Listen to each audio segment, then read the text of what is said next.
ئەگەر ساڵانی ڕابردوو عێراق بوو بێتە کانگای شەڕ و ململانیەکان، بەڵام لە ئێستادا لە ڕێگەی هەوڵە دیبلۆماسیەکانەوە هەوڵی بوژانەوەی دەدرێت. لە دوای سەردانیکردنی سەرۆکوەزیرێک لە دوای یەکەکانی عێراق بۆ فەڕەنسا و کۆبوونەوەیان لەگەڵ سەرۆک ماکرۆن و هاتنی سەرۆکی فەڕەنسا بۆ عێراق، لە ئێستادا ڕێکەوتنەکە چۆتە بواری جێبەجێکردنەوە و لەسەر ئاستی باڵا و وەزارەت بە وەزارەت هەوڵی گەشەکردن و پێشکەوتنی وەزارەتەکانی حکوومەتی عێراق دەدرێت. لەو چوارچێوەیەشدا لە چەند ڕۆژی ڕابردوو شاندێکی وەزارەتی دادی عێراق بە سەرۆکایەتی خالید شوانی وەزیری دادی عێراق سەردانی پاریسی کرد و چەندین کۆبوونەوەی گرنگیان ئەنجامدا و لە کۆبوونەوەیەکدا لەگەڵ وەزیری دادی فەڕەنسا هەوڵی هەماهەنگی و یادەشتنامەی لە یەکتێگەیشتن لە نێوان هەردوو وەزارەت دراوە. لە کۆبوونەوەیان لەگەڵ وەزارەتی دادی فەڕەنسا کە زیاتر لە 1 سەعاتی خایاند، دوای کۆبوونەوەکە وەزیری دادی فەڕەنسا بە تەوقەیەکی گەرم و گوڕەوە ماڵئاوایی لە وەزیری دادی عێراق و شاندی یاوەری کرد. دوای تەواوبوونی کۆبوونەوەکان چوومە لای بەڕێز خالید شوانی وەزیری دادی عێراق و ئامانجی کۆبوونەوەکانی بۆ کورسات نیوز ڕوون کردەوە و وتی زیارە پەیوەندیەکانی عێراق و پەیوەندیەکانی فەڕەنسا پەیوەندیەکی پتەون و لە دواسەردانی بەڕێز سەرۆکی ئەنجومەنی وەزیران بۆ فەڕەنسا ڕێکەوتنێکی استراتیژی لە نێوان فەڕەنسا و لە نێوان عێراقدا ئیمزا کراوە و ئەم ڕێکەوتنە کۆمەڵێک محاور ئەگرێتە خۆ. یەک لەو محوەرانی کە لە ناو ئیتفاقێکەدا هەیە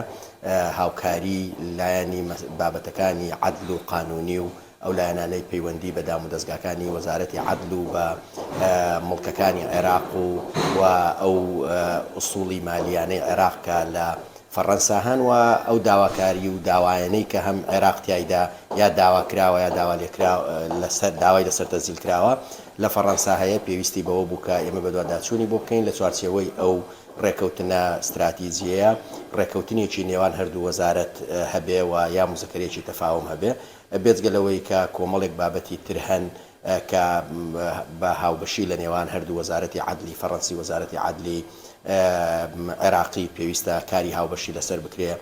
بۆ مەرحەلەی داهاتوو کە بگونجێ لەگەڵ ئەم قۆناغە نوێیەی پەیوەندیەکانی نێوان عێراق و نێوان فەڕەنسا چونکی لە قۆناغێکەوە بەرەو قۆناغی تەحالوفی استراتیجی ئەڕوا هەنگاوەنە ئەم پەیوەندیانە. دواتر بەڕێز خالید شوانی دەربارەی پارە نایاساییەکان کە بە نایاسایی هاتوونەتە دەرەوە لە عێراق قسەی کرد و بۆ کورسات نیوزی ڕاگەیاند. بە دووەم کۆبوونەوەمان هەبوو لەگەڵ وەزارەتی دەرەوەی فەڕەنسایە و تایبەت بوو بە ئەو مەسائلی ئیستردادی ئەموال گەڕانەوەی پارەکانی عێراق کە لەلایەن هەندێک داوا لێکرا و خەڵکی ئەوەی کە ئەم پارانەی بە ناقانونی و هێناوەتە دەرەوە و پێویستە بگەڕێندرێتەوە چ ئەو پارانە بێکە لە سەردەمی ڕژێمی پێشووەوە هاتوۆتە ئەوروپا و چ ئەو پارانەی کە لە ماوەی ڕابردوودا بە هۆکاری گەندەڵی هۆکارەکانی ترەوە هاتوۆتە ئەوروپا. ئەمان تەفەهومێکی زۆر باشیان هەیە و ئامادەی خۆیان نیشان داوە کە هاوکاری عێراق بن لە گەڕانەوەی هەموو ئەو پارانەی کە لێرایە تەجمیت کراوە یاخود بە شێوەیەکی ناقانونی هێنراوە.